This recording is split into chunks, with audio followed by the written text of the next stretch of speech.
So I'm curious, how long does the oil within your cartridge actually last?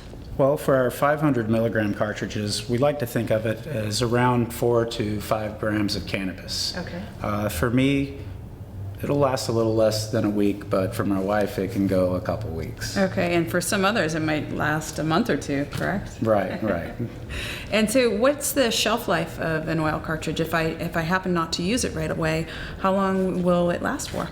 Well, with the oil, there's not really a shelf life, but sometimes the cannabinoids will degrade over time, whether it's with light or heat. THC can turn to CBN, CBC can turn to CBL through too much light.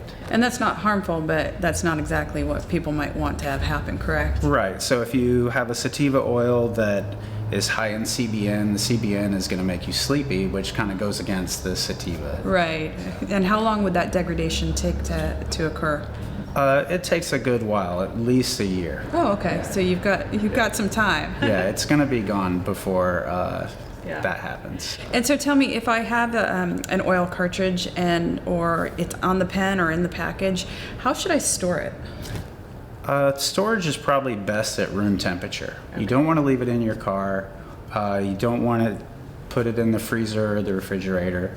Okay. Just a normal room temperature would be fine. And if you live in a hot climate, what about that? If you live in a hot climate, it's good to be in air conditioning. Right. I wouldn't leave it in a car. Sometimes if it's too hot in a car, the oil will get so thin, you're risking possibilities of it leaking.